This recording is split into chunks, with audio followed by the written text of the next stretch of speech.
Good morning all of you. मैं रजनीश शर्मा कोणार्क परिवार में आपका बहुत बहुत स्वागत करता हूं। यहां पर हम स्टार्ट करने वाले हैं परसेंटेज की चौथी क्लास, प्रतिशतता की चौथी क्लास यहां पर स्टार्ट कर रहे हैं। इससे पहले 3 क्लासेस आप लोग देख चुके हैं और उन सभी 3 क्लासेस में हमने बहुत सारे प्रश्नों को लिया है। हर एक्सरसाइज में हर टाइप के लगभग प्रश्न को हम ले चुके हैं और आगे भी आपको कुछ क्वेश्चंस इसमें नए मिल सकते हैं। और इसके बाद जो एक और क्लास रहेगी, उस क्लास में हम सारे वही प्रश्न लेंगे जो सिर्फ आए हुए एग्ज़ाम, जो रिसेंटली जो एग्ज़ाम आपके हुए हैं, जैसे आपका 2015 से जो एग्ज़ाम स्टार्ट हुए थे, लेखपाल का हो, चाहे वो अमीन का एग्ज़ाम रहा हो, चाहे वो उत्तर प्रदेश पुलिस एसआई का रहा हो या कांस्टेबल या एनटीपीसी का हो, इस तरह के सभी एग्ज़ाम्स में आए हुए प्रश्नों को यहाँ पर हमने लिया है। तो स्टार्ट करते हैं यहाँ पर। और आप में से अगर कोई भी चैनल पर नया है तो चैनल को सब्सक्राइब कर लीजिए, बेल आइकन को प्रेस कर लीजिए, जिससे आपको सारे नोटिफिकेशन समय से मिलते रहें। कोई भी अगर चैनल पर नया है तो इस बात का विशेष ध्यान रखिए, एक बार आप इसको ज़रूर से सब्सक्राइब कर लीजिए। चलिए यहाँ पर हम स्टार्ट करेंगे और एक पहला प्रश्न आज की इस क्लास का हमारे सामने है। इससे पहले हम 54 क्वेश्चंस इस पूरी एक्सरसाइज में कर चुके हैं पिछली कुछ क्लासेस में, और यहाँ चौथी क्लास है और इस चौथी क्लास में हम क्वेश्चन नंबर 55 से आगे बढ़ेंगे। 55 से आगे हम इस क्लास में सवालों को कर रहे हैं। चलिए स्टार्ट करते हैं। देखिए सबसे पहला जो सवाल है हमारा, वहाँ क्या पूछा गया है इसको पढ़ लेते हैं। सबसे पहले, कुछ पुस्तकों के मूल्य में 40% वृद्धि हो जाने पर मूल्य 84 रुपये से पहले से 8 पुस्तकें कम मिलती हैं। देखिए जब हमने पिछली क्लास को छोड़ा था, थर्ड वाली जो क्लास थी उसको हमने छोड़ा था और बोला भी था कि लास्ट क्वेश्चन जो प्रारंभिक मूल्य और अंतिम मूल्य वाला जो हमारा लास्ट प्रश्न था, मैंने ये बोला था कि जब चौथी क्लास हम स्टार्ट करेंगे तो उसमें सबसे पहले हम उसी से रिलेटिव क्वेश्चन लेंगे और वही प्रश्न हमने यहाँ पर लिया भी है। ठीक है, तो इसको समझेंगे। अगर आप में से कोई भी ऐसा रहा है जिसने ये फर्स्ट टाइम यहाँ पर आया है, जिन्होंने पिछली क्लासेस को नहीं पढ़ा है, तो आप लोग पिछली क्लासेस को पढ़ने के लिए डिस्क्रिप्शन बॉक्स में दिए गए लिंक से भी पढ़ सकते हैं। देखिए नया मूल्य और पुराना मूल्य के लिए यहाँ पर 2 फॉर्मूले आपको बताए गए थे। नए मूल्य के लिए हमने बताया था mx/100y और पुराने मूल्य के लिए बताया था mx/100 + -x y। बता दिया था आपके लिए कि m यहाँ पर मनी है और x क्या है, प्रतिशत में जितना कमी या वृद्धि है वो दे रखा है, जबकि बाई यहाँ पर जितना भी एक्स्ट्रा माल मिलेगा, जितना भी एक्स्ट्रा सामान मिलेगा या फिर जितना सामान कम मिलेगा वो यहाँ पर वाई को इंडिकेट करेगा, बाई इंडिकेट उसको करेगा। ठीक है, तो देखिए यहाँ सबसे पहले हम प्रश्न को पढ़ लें और प्रश्न में क्या कहा जा रहा है कि कुछ पुस्तकों के मूल्य में 40% की वृद्धि हो गई। जब पुस्तकें महंगी हो जाएंगी, जब उनके मूल्य में 40% की वृद्धि हो जाएगी, तो सीधी सी बात है कि 84 रुपये में अगर हम पहले जितनी भी पुस्तकें ला रहे थे, अब हमें कुछ पुस्तकें कम मिलेंगी। ठीक है, क्योंकि रेट बढ़ चुका है, रेट बढ़ गया है तो माल कम मिलेगा। लेकिन पूछा क्या है, प्रत्येक पुस्तक का आरंभिक मूल्य बताइए, यानी कि वो जानना चाहता है पुराना मूल्य। हमसे नया मूल्य नहीं पूछा है, सिर्फ पुराना मूल्य पूछा है, तो हम पुराना मूल्य पे अप्लाई करते हैं। देखिए यहाँ पर एम यानी कि मनी कितनी है, 84 रुपये।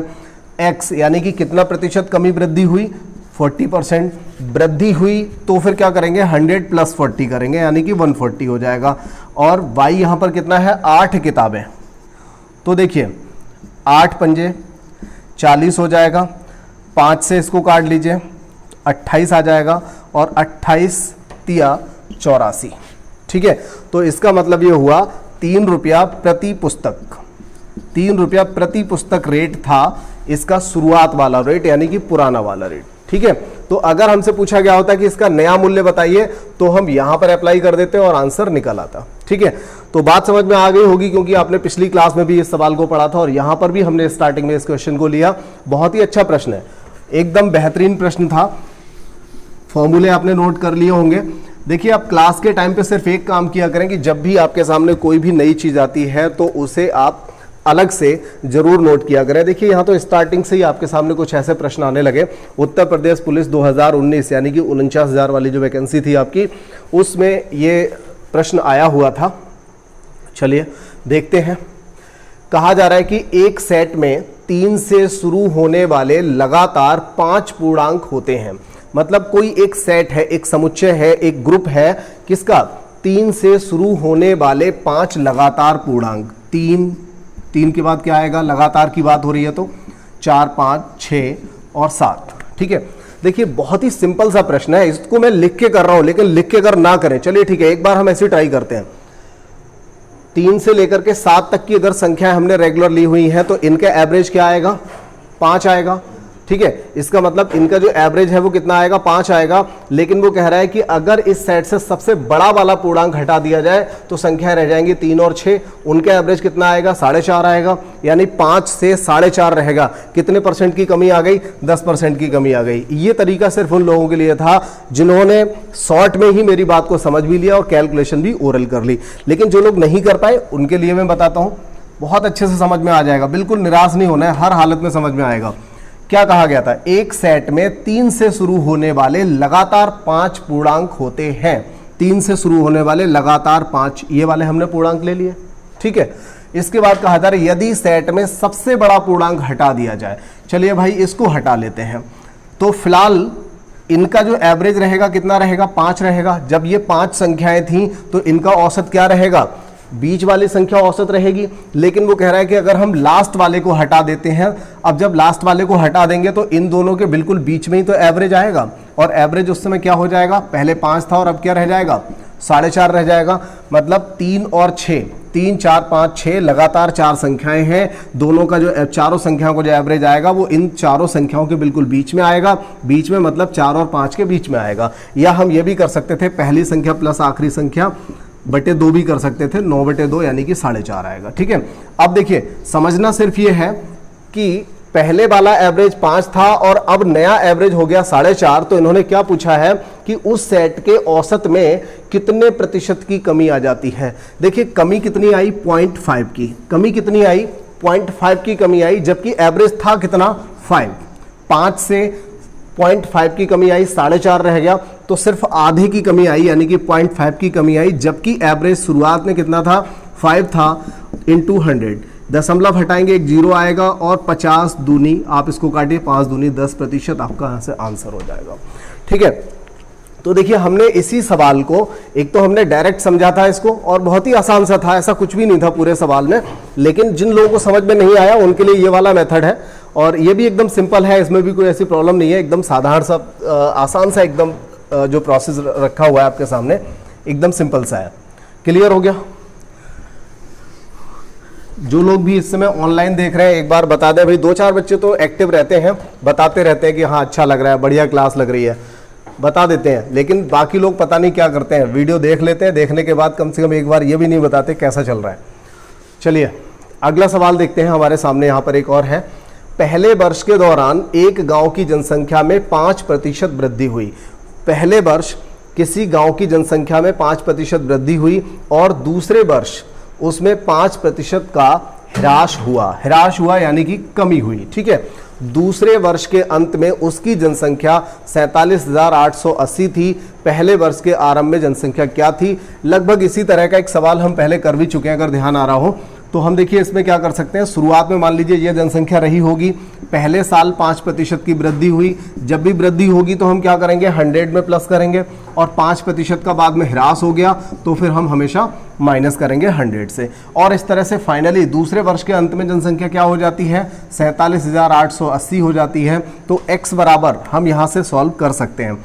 देखिए ये फिलहाल 21/20 लिख सकते हैं हम इसको, और इसे 19/20 लिख सकते हैं। 5 से काट दिया, 21 पंजे 105, 19 पंजे 95, ये हमने इससे काट लिया। अब इसके बाद देखिए आगे जो संख्याएं हैं उनको आप लिख सकते हो 20 गुणा 20 गुणा 47,880, और बटे में क्या आएगा 21 गुणा 19।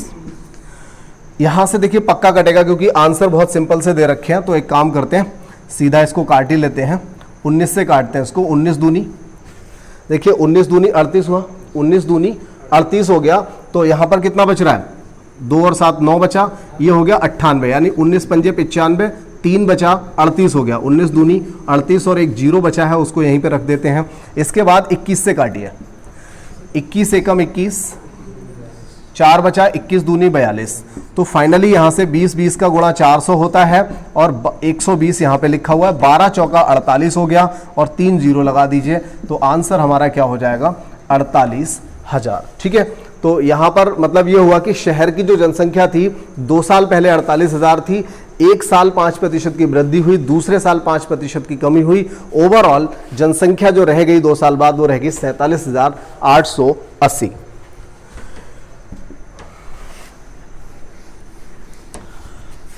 मैंने आपको पहले बताया था कि इन क्लासेस में वो सारे सवाल रहेंगे जो पिछले किसी न किसी एग्जाम में आए हुए हैं।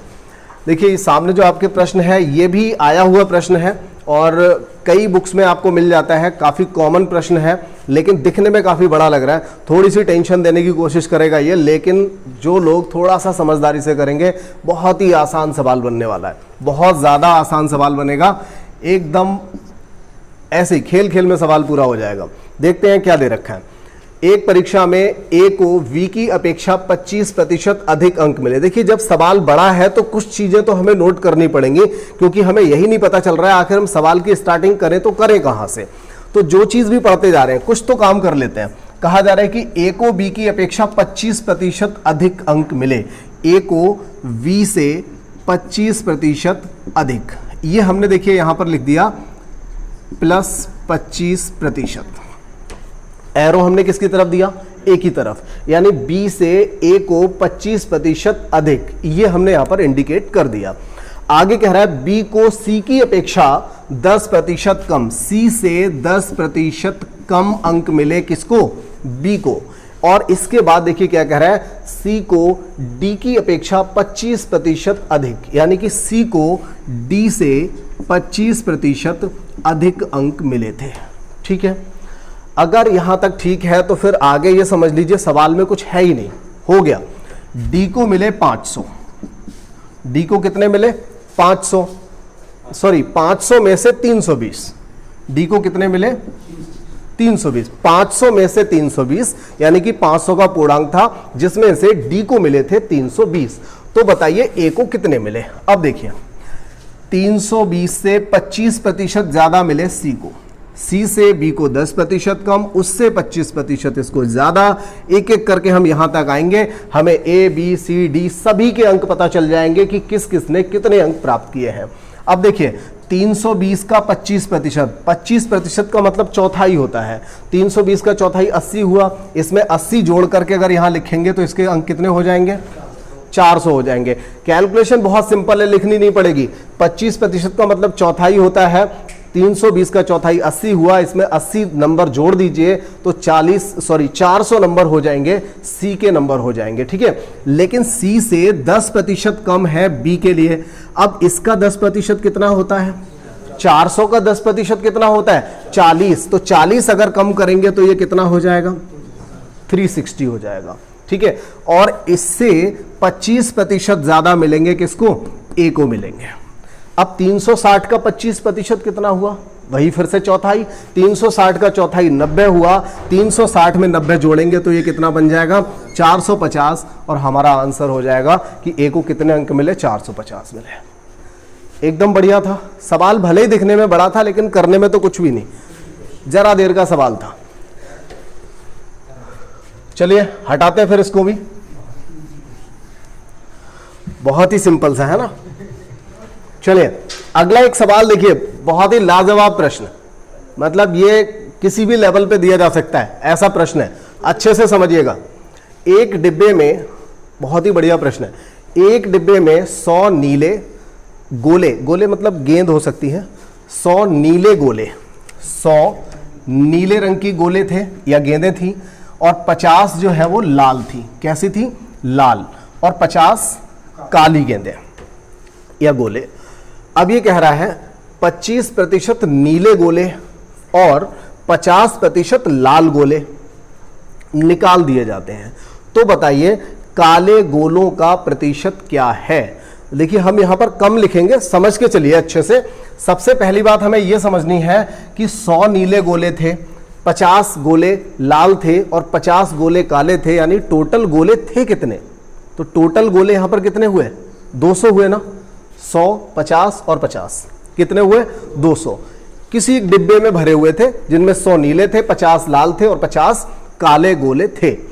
अब ये कह रहा है 25% नीले वाले गोले निकाल दिए गए। चलिए अगर यहां से 25% निकाल दिए मतलब 25 निकाल दिए ना, 100 है ना, तो 100 अगर नीले हैं और उसका 25% निकाल दिए तो 25 निकाल दिए, मतलब 75 तो अभी भी बचे होंगे, 25 निकाले हैं। इतनी बात समझ में आ गई। फिर कह रहा है 50% लाल वाले गोले, और लाल गोले हैं कितने? 50। अगर इसका 50% निकाल दिया तो समझ लीजिए कि 25 गोले निकाल दिए। 50 का अगर 50% निकाल दिया तो समझ लीजिए कि उनमें से आधे निकाल दिए। 50% का मतलब आधे होता है, तो 25 निकाल दिए, यानी 25 25 50 गोले तो यहां से बाहर निकाल दिए। अब कह रहे हैं काले गोले का प्रतिशत बताइए। काले गोले हैं कितने? काले गोले हैं कितने? 50, और वो 50 ही रहेंगे क्योंकि हमने उनको निकाला ही नहीं है। काले गोले थोड़ी निकाले हैं, तो काले गोले कितने हैं? 50। लेकिन अब इनका प्रतिशत पूछा है, मतलब इस समय पूरे डिब्बे में टोटल गोले कितने रह गए? 150। 200 थे, 25 ये निकल गए, 25 वो निकल गए, कितने रह गए? 150। तो इस 150 का ये जो 50 है वो कितना प्रतिशत है? बहुत ही सिंपल सी बात आपको समझ में आती है यहां से, 100/3, यानी आंसर हो गया हमारा ये वाला। कितने प्रतिशत? 33 सही, 1/3%। बढ़िया सवाल था। चलिए, सिर्फ क्या करना है भाई, तीनों चीजें दे रखी है, लिख के भी कर सकते थे, थोड़ा बड़ा भी कर सकते थे, लेकिन बड़े होने से कोई नंबर ज्यादा थोड़ी मिलने वाले हैं। 100 नीले थे, 50 लाल थे, 50 काले थे, 25 नीले बाहर करने हैं, 25 गोले जो है वो लाल वाले बाहर करने हैं, 25 25 50 गोले निकाल देने हैं, बचेंगे 150। लेकिन उस समय काले गोले तो पूरे 50 के 50 होंगे, तो जो 50 है वो 150 का कितना परसेंट है, बस यही जानना चाहता है कि डिब्बे में काले गोलों का जो प्रतिशत है वो इस समय कितना है। इसके बाद क्वेश्चन नंबर 60 हमारे सामने है, और यहां देखिए क्या दिया गया है। दिखने में तो काफी बड़ा सा प्रश्न लग रहा है, देख लेते हैं। 5 प्रश्नों वाले एक परीक्षा प्रश्न पत्र में 5% परीक्षार्थियों ने उन सभी प्रश्नों के उत्तर दिए। 5 प्रश्न थे, मतलब एक परीक्षा थी, उस परीक्षा में 5 प्रश्न थे। कितने प्रश्न थे? 5। ठीक है, 5 प्रश्न थे, उनमें से 5% परीक्षार्थी ऐसे रहे जिन्होंने उन सभी प्रश्नों के जवाब दिए, टोटल के एक एक प्रश्न के जवाब दे दिए। ठीक है, लेकिन 5% ऐसे रहे जिन्होंने एक का भी जवाब नहीं दिया, एक का भी जवाब नहीं दिया। 5% लोगों ने, जितने भी लोग थे, 5% लोगों ने क्या किया? सारे जवाब सही दिए, मतलब सारे जवाब दे दिए, और 5% लोगों ने एक का भी जवाब नहीं दिया। अब कह रहा है शेष। शेष का मतलब बचे कितने? 90%। जितने भी थे उनमें से सिर्फ 90% ही तो बचेगा टोटल का। आप 100% तो मान के चलेंगे भाई, जितने भी बच्चे थे वो सब 100% थे। उस 100% में से 5% ये गया, 5 ये गया, फिर कह रहा है शेष। तो शेष बचा कितना? 90% शेष बचेगा, और शेष में से 25% लोगों ने एक प्रश्न का जवाब दिया और 20% लोगों ने 4 प्रश्नों के जवाब दिए। देखिए बात यहां पर हो रही है 1 2 3 4 5 और 0 की। ये दोनों ऐसे रहे, 5% लोगों ने एक भी जवाब नहीं दिया, 5% लोगों ने सारे सवालों के जवाब दिए थे। इसके बाद ये कह रहा है, फिर किसकी बात कर रहा है? 1 नंबर की, कि 25% लोगों ने क्या किया? एक प्रश्न का जवाब दिया, और 20% लोगों ने क्या किया? 4 प्रश्नों का जवाब दिया। अभी भी कुछ ऐसे बच्चे तो बच्चे होंगे जिन्होंने 2 या 3 प्रश्नों का जवाब दिया होगा, ऐसे भी बच्चे होंगे ना। तो ये क्या कह रहा है, इसको ही समझ लेते हैं। ये कह रहा है 20% लोगों ने क्या किया? शेष में से, यानी 90% में से, 90% जो बचा है ना, उसमें से 25% लोगों ने तो एक का जवाब दिया और 20% लोगों ने 4 के जवाब दिए। ठीक है, तो 20 और 25 कितना हो गया? 45। यानी कि 90 का 45% लोगों ने जवाब दिया, या तो एक प्रश्न का और या फिर 4 प्रश्नों का।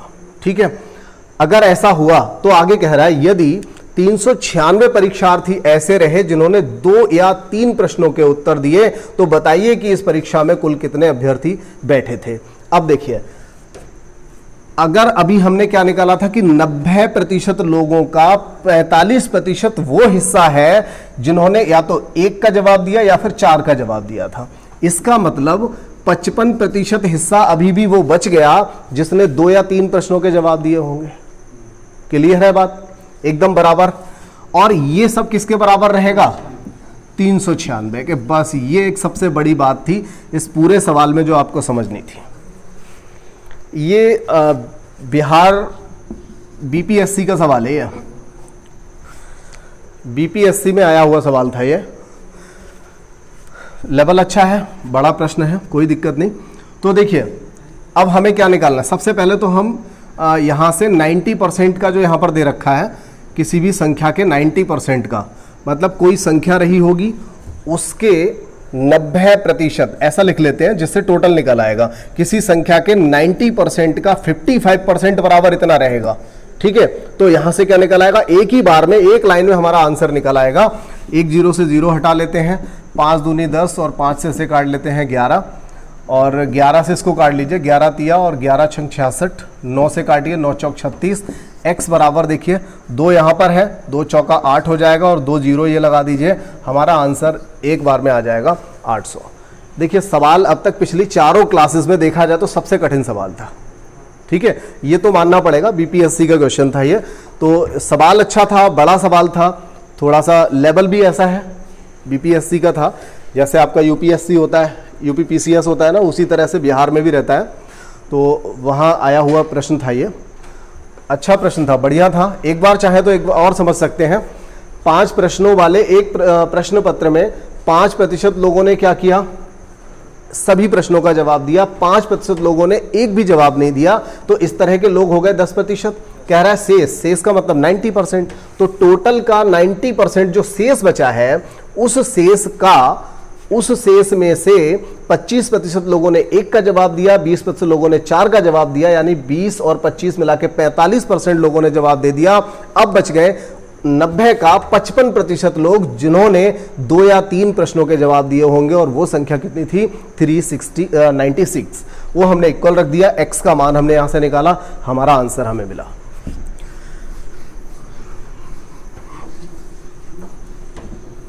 चलिए और अगला प्रश्न देखते हैं, बहुत ही बढ़िया प्रश्न आने वाले हैं। एक सेब की कीमत एक केले की कीमत की 2 गुनी है। एक सेब की कीमत एक केले की कीमत की 2 गुनी है, और एक केले की कीमत जो है वो अमरूद की तुलना में 25% कम है। यानी कि अमरूद से अगर 25% ये कम है तो अमरूद का 75% बराबर एक केला हो जाएगा। भाई अमरूद की जो कीमत है उससे 25% कम है बराबर केला, यानी अमरूद की कीमत का 75% बराबर पूरा एक केला। ठीक है, इतना हो गया। ये हमें वहां पर एक कंडीशन दी हुई है। इसके बाद कुछ और आगे कह रहा है, बहुत ही मजेदार प्रश्न है। इतना बढ़िया प्रश्न आपने अब तक नहीं देखा होगा, मेरे ख्याल से अब तक आपने ऐसा प्रश्न नहीं देखा होगा। इतना बढ़िया प्रश्न है, बहुत कुछ कराएगा हमसे, लेकिन खोदा पहाड़ निकली चुईया वाली बात आएगी यहाँ पर। क्या कह रहा है आगे, ये हमने कंडीशन बना ली क्योंकि हम यही करेंगे, आप भी यही करेंगे, हर कोई यही करेगा। लेकिन कह क्या रहा है, तदनुसार यदि हर एक फल की कीमत जो है 10% वृद्धि कर दी जाती है, तो बताइए 4 केले, 2 सेब और 3 अमरूदों की कीमत कितने प्रतिशत बढ़ जाएगी। बहुत से प्यारे बच्चे तो ऐसे होंगे जो क्या करेंगे, यहां से एक केला, एक सेब, एक अमरूद की कीमत निकालने पे डट जाएंगे, जबकि हमारे पास ना तो हम निकाल भी नहीं सकते, क्योंकि ना हमें किसी एक केले की ना सेब की कोई भी कीमत यहां पर दी भी नहीं है। तो हम कैसे निकालेंगे, नहीं निकाल सकते ना। लेकिन उन्होंने क्या बोला है, 4 केले, 2 सेब, 3 अमरूद और हर फल की कीमत 10% बढ़ा दी है। तो ये बताइए कि कितने प्रतिशत इन सभी सेबों की, या जो भी जितना भी हमें माल लेना है कि 4 केले लेने हैं, 2 सेब और 3 अमरूद, अगर हर फल की कीमत 10% बढ़ाई गई है तो ओवरऑल आपको 10% ही तो बढ़ाया जाएगा, रेट 10% ही तो बढ़ जाएगा। बस यही आंसर था, ये हमें कुछ भी नहीं करना था, बस यहां से सवाल को समझ के हमें 10% का 10% ही उठा के रखना था। अभी भी कुछ बच्चे ऐसे हो सकते हैं जिनको ये बात समझ में नहीं आई होगी। मैं आपको एक दूसरा एग्जांपल बता दूं।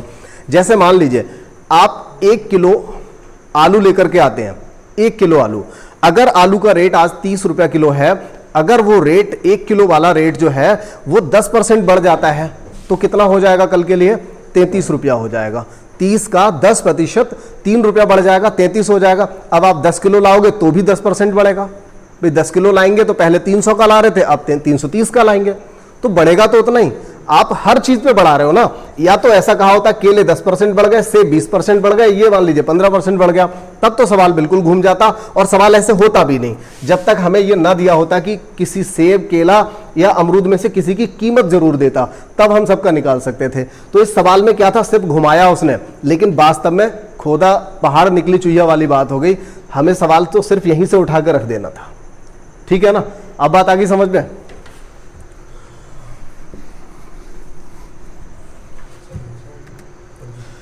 चलिए इसके बाद देखिए एक प्रश्न यहां पर, और बहुत अच्छा प्रश्न यहां रखा हुआ है।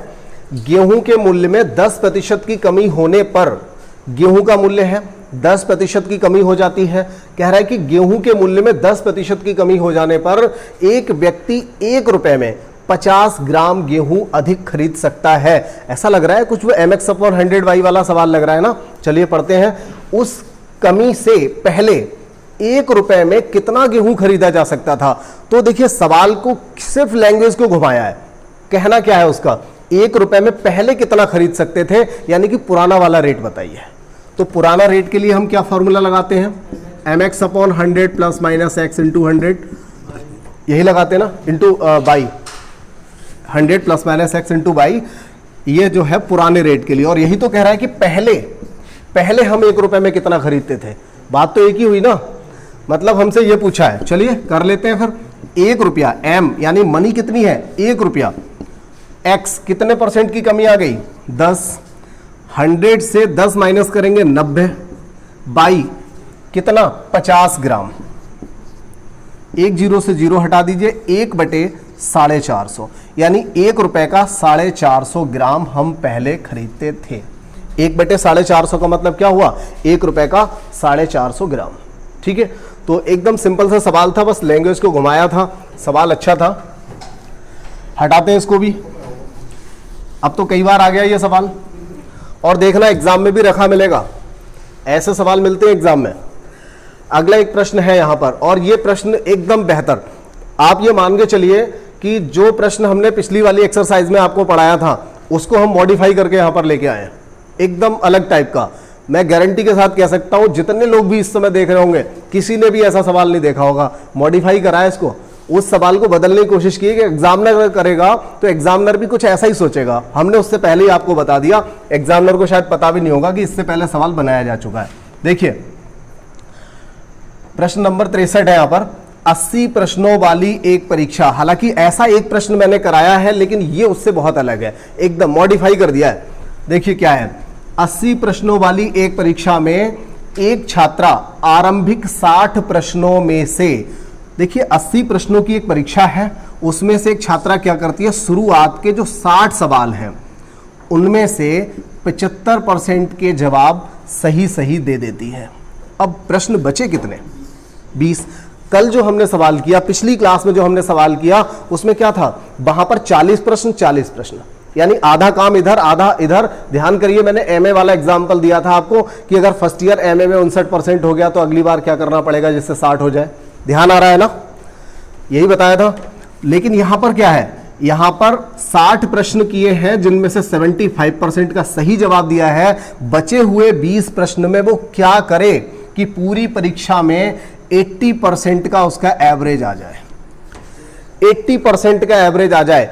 अब देखिए क्या था, एक तो हमने जो कल आपको बताया उसमें क्या बताया कि आपके एवरेज से कमी कितनी रह गई है, तो कमी रह गई है 5% की। इधर पूरी करनी है 85 आंसर हो जाएगा। कोई भी ऐसा आंसर लगा सकता है, लेकिन हमने 85 नहीं दिया, कोई बात नहीं। लेकिन मैं आपको बता दूं यहां पर होगा क्या, ये अभी हम जो कोशिश करने वाले हैं वो कितने प्रश्नों में करने वाले हैं, 20 प्रश्नों में। हम नहीं, मतलब जो भी छात्रा है वो 20 प्रश्नों में कोशिश करने वाली है ये छात्रा। लेकिन ये 20 प्रश्नों में ये 3 बार इसका 3 गुना काम तो कर चुकी है ना, पहले इसका 3 गुना काम कर चुकी है ना। और हर बार इसका परसेंटेज कितना आया, 75% आया था। इसका मतलब 5% यहां पे एक्स्ट्रा चाहिए, 5 यहां भी इसकी भरपाई करनी पड़ेगी और 5 इसकी भी भरपाई करनी पड़ेगी। 80% तो लाना ही लाना पड़ेगा इसको। लेकिन इधर जो 5% कम लेके आया था ना, जितना काम ये है इतना काम 3 बार हो चुका ना, इसका 3 गुना काम हो चुका है। तो यहां पर इसको हर बार 5% इसे लाना पड़ेगा, यानी कि 15% इसे और लाना पड़ेगा। तो ओवरऑल इसको 95% नंबर लाने पड़ेंगे बचे हुए 20 प्रश्नों में, तब इसकी टोटल परसेंटेज क्या बनेगी, 80% बनेगी। बात समझ में आ गई? एकदम नया था, ठीक है, बेहतर सवाल था, एकदम बिल्कुल नया। ध्यान करिए, हमने आपको पढ़ाया था वो ये था, कुछ इस तरह का सवाल था कि पहले 40 में 75% आ गया, कुछ ऐसा था, 75 लिख लो, और मान लीजिए ओवरऑल 85 लेके आना है, तो कमी कितनी रहेगी, 10% की, और वो 10% की कमी हम इधर पूरी करेंगे, तो 95 आंसर था। लेकिन यहां पर दूसरी बात हो गई, यहां पर 40 थे और 40 बचे थे, आधा काम हो गया था, आधा बचा था, तो हमने सीधा सीधा वहां कर लिया था। लेकिन यहां पर क्या है, काम जितना बचा है उसका 3 गुना काम कर चुके हैं, और उस 3 गुने में हर बार 5% कम आया है, तो हर बार 5-5%, हर 20 में से 5-5% आपको इंक्रीज करना पड़ेगा। तो हर एक में से 5-5 करेंगे, यानी 15% आपको पिछले वाले की भरपाई करने के लिए चाहिए, ठीक है ना, और बाकी 80 आपको इधर चाहिए, तो 80 + 15 बराबर 95% चाहिए। इसको आप चेक भी कर सकते हो, दूसरे तरीके से भी चेक कर सकते हो। कैसे चेक करेंगे, देखिए चेक कर लेते हैं, समझ लेते हैं, हो सकता है अभी किसी को समझ में ना आया हो और अब आ जाए। 60 का 75% कितना हुआ, 45। 60 का 75% 45, यानी वो 45 प्रश्नों के सही जवाब दे चुकी है, ठीक है। लेकिन उसे करना कितना है, 80 का 80% चाहिए, उसे ओवरऑल चाहिए 64%। अब वो कितना पीछे है, यहां आपको ऐसा लग रहा था कि सिर्फ 5% पीछे है, लेकिन वास्तव में देखिए बहुत पीछे है ना, क्योंकि काम उसने 60 क्वेश्चंस में किया है अभी तक, 60 क्वेश्चंस में। अभी वो कितना पीछे है, अभी वो कितना पीछे, 19 प्रश्न पीछे है, ठीक है ना, 19, यानी कि अगले 20 में से उसे 19 करने पड़ेंगे, 19 पंजे 95% सॉल्व करने पड़ेंगे सही, तब जाके इसकी 80% बनेगी। क्योंकि पिछले वाले तीनों पेपर या 3 20-20 का जो ग्रुप है उनमें इसका रिकॉर्ड ज्यादा अच्छा नहीं है, बेकार सा है। इस बार उसे क्या करना पड़ेगा, ये जो 19 की कमी रह गई है ना, ये वाली 19 की कमी यहीं पे पूरी करनी पड़ेगी। बात अब आ गई होगी समझ में? चलिए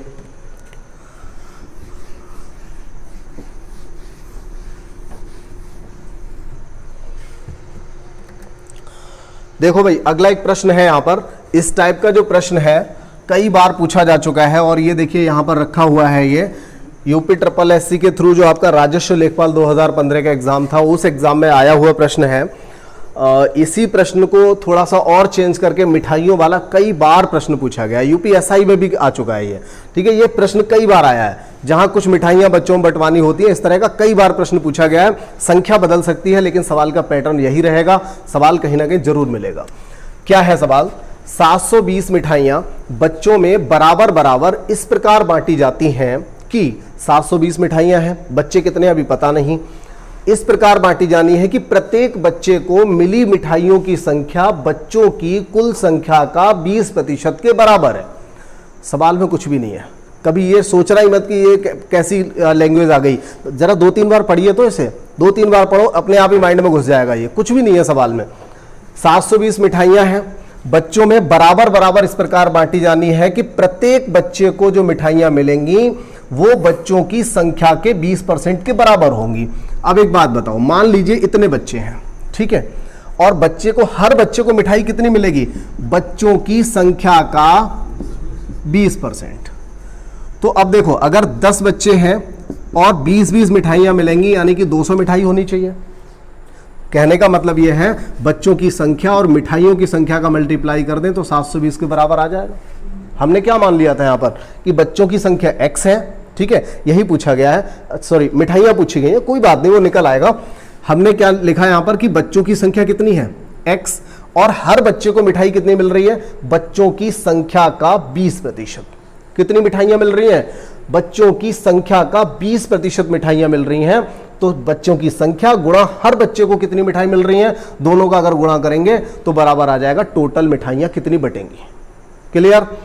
तो यहां से ये हो जाएगा x² बराबर, ये देखिए 720 है ना, गुणा क्या हो जाएगा 5, तो x बराबर क्या आ जाएगा 72 पंजे 3600, यानी कि x बराबर हो जाएगा 60। अब देखिए x बराबर अगर 60 हुआ, ये 3600 हो जाएगा, 60 रह जाएगा। अगर x बराबर 60 है, अगर उसने कहा होता कि बच्चों की संख्या बताइए तो आंसर ये आ गया था, क्योंकि बच्चों की संख्या ही तो हमने मानी थी, ये बच्चे ही तो माने थे हमने कि x है। लेकिन मिठाइयां कितनी मिल रही है? मिठाइयां तो भाई इतनी मिल रही है, मतलब बच्चों की संख्या का 20%, और 20% क्या होता है? बटे 5 के बराबर। या आप लिख लो इसे 20%, ठीक है। या 720 को काट दो तो भी आंसर आ जाएगा। 20 पंजे 100 और 5 से काट दिया 12। या फिर ये कर सकते थे 720 मिठाइयां हैं और ये 720 मिठाइयां 60 बच्चों में बांटी जानी है, तो हर बच्चे को कितनी मिलेंगी? 12 मिलेंगी। आप जैसे चाहे कर सकते हो, लेकिन इतना काम तो करना ही पड़ेगा, ठीक है। सवाल बहुत अच्छा है, मतलब ये समझ लीजिए, इस सवाल को मैं ये नहीं कह सकता है कि ये पुलिस कांस्टेबल में नहीं आएगा या दिल्ली पुलिस में नहीं आएगा, ये किसी भी जगह आपको रखा हुआ मिल सकता है, कहीं भी दर्शन हो सकते हैं इस तरह के सवाल के। बहुत बार रिपीट हुआ है ये मिठाइयों वाला सवाल, टॉफी वाला, मिठाइयों वाला, एक ही जैसा सवाल होता है। कुछ टॉफियां बंटवाता है, कई बार मिठाई बंटवाता है, कई बार कुछ फल बंटवाता है, ठीक है। चलिए अगला प्रश्न है हमारे सामने। देखिए अब जो प्रश्न आप यहां पर देख रहे हैं वो सारे प्रश्न जो दिए हुए हैं किसी न किसी एग्जाम में आए हुए ही प्रश्न आगे मिल रहे हैं, और इन सवालों का जो लेवल है वो भी आप अब देखिएगा, थोड़ा नोटिस करिएगा कि आप लोगों ने किस लेवल तक आपने पूरा जो चैप्टर है इसको पढ़ा है और वास्तव में आया क्या है। 2015 के बाद के सारे प्रश्न रखे, और हाँ कुछ ऐसे प्रश्न नहीं रखे हैं जो बहुत ही ज्यादा सिंपल थे, उन प्रश्नों को हमने नहीं रखा है। हमने यहाँ पर जो चीनी वाला सवाल था वो सवाल हमने यहाँ नहीं रखा, कई बार रिपीट हुआ था। जब हमने सर्च किया, आए हुए प्रश्नों को देखा, तो उसमें कई बार वो प्रश्न आया था। बहुत सिंपल सा भी प्रश्न आया था, 400 का 12% बराबर इतना, ये भी ऐसे भी प्रश्न आए थे। उन सवालों को हमने यहाँ पर नहीं रखा है क्योंकि वो बहुत ही सिंपल सवाल थे, आप लोग कर सकते थे। तो बाकी जो थ्योरी वाले सवाल थे, एक भी प्रश्न नहीं छोड़ा है। बहुत ज़्यादा सिंपल अगर कोई सवाल लगा है तो वही हमने केवल छोड़ दिया है, हर एक सवाल यहाँ पर आया हुआ है। चलिए एक 65 नंबर जो है इसको भी कर लेते हैं। किसी संख्या में 8% जोड़ने और 3% घटाने से प्राप्त संख्याओं के बीच का अंतर 407 है। क्या कहना चाहता है ये? अब देखिए गलत करने वाले तो यहां भी गलती कर सकते हैं, गलती का तो कोई मतलब ही नहीं है, कहीं भी हो सकती है। लेकिन सवाल में कहा है किसी संख्या में 8% हम जोड़ें। देखिए जब हम किसी संख्या में 8% जोड़ेंगे तो कितना हो जाएगा? 108। और अगर 3% घटाएंगे तो कितना हो जाएगा? कुछ लोग तो 108 में से ही 3% घटा देंगे, ये भी तो कर सकते हैं ना। समझ लीजिए गलत हो जाएगा। सवाल में सीधा सीधा बोला है किसी संख्या में 8% जोड़ने और 3% घटाने, मतलब जोड़ने के बाद थोड़ी घटाने हैं। किसी संख्या में 8% जोड़ें और 3% घटाएं, तो जो संख्याएं मिलती हैं 108 और 97 तो मिलेगी, तो इनका क्या अंतर रहेगा? 11%। तो कह रहा है ये अंतर किसके बराबर है? 407 के बराबर है। बताइए कि मूल संख्या क्या है? तो 100% बराबर क्या हो जाएगा? 11 3 33, 11 7 77, यानी 3700 हमारा आंसर यहां से हो जाएगा। किधर गया ये? क्लियर? देखिए राजस्व विभाग में आया हुआ है ये, राजस्व लेखपाल 2015 में, एकदम बढ़िया प्रश्न। ताहिर जरा चेक करो कितना समय हो चुका है लगभग। अभी तो कुछ क्वेश्चन और ले लेते हैं, हालांकि एक क्लास से ज़्यादा के प्रश्न होंगे जहाँ तक अभी 40 मिनट। चलिए एक प्रश्न और लेते हैं और उसके बाद फिर बाकी के अगली क्लास में पढ़ेंगे हम लोग। देखिए अभी मैंने आपको बोला था कि चुनाव वाला बहुत ही अच्छा प्रश्न है, आता है, 2-3 प्रश्न हमने करा भी दिए थे। लेकिन ये देखिए कि चकबंदी लेखपाल 2015 में कौन सा प्रश्न आया। 8 नवंबर 2015 को एग्जाम हुआ था। देखते हैं कौन सा प्रश्न आया था। 2 प्रत्याशियों के बीच एक चुनाव में 10% मत अमान्य घोषित हुए, यानी कि 10% वोट इनवैलिड थे, कैंसिल हो गए, ठीक है, जिन पे मोहर ठीक से नहीं लगी। एक प्रत्याशी जिसे कुल मान्य वोटों का 62% मिला और वो 21,600 मतों से जीत गया। तो बताइए कि वहां पर कुल मतदान कितना हुआ था। तो हम इस प्रश्न को कैसे कर सकते हैं? टोटल संख्या x मान लीजिए, 10% को अमान्य कर दीजिए, तो मान्य कितने हो गए? 90%। और मान्य वोटों का कितने प्रतिशत का अंतर रहा, ये आप समझ सकते हो। देखो ये 50 से 12 ज्यादा तो दूसरा 12 कम होगा, तो 12 24 हो गया। अंतर क्या रहा होगा? वैलिड वोटों के 24% के बराबर अंतर रहा होगा। और ये अंतर किसके बराबर है? 21,600 के बराबर है। आपका आंसर आपके सामने। 9 से काट देते हैं, 9 दूनी 18, 9 चौक 36, 24 से काटेंगे सीधा 100 आएगा। तो x बराबर 3 जीरो ये है, 2 जीरो ये है, 5 जीरो हो गए, मतलब 1 लाख। तो वहां की जो जनसंख्या थी, मतलब वोटों की जो संख्या थी वो कितनी थी? 1 लाख थी। ठीक है, तो देखिए यहां पर अब तक हमने जितने सवाल भी किए हैं बहुत ही अच्छे प्रश्न थे, और आखिरी एक क्लास जो और रहेगी उस क्लास में भी कुछ आए हुए प्रश्नों को लेंगे। ठीक है, तो अगली क्लास में मुलाकात होगी। इस क्लास में सिर्फ इतना ही रहेगा।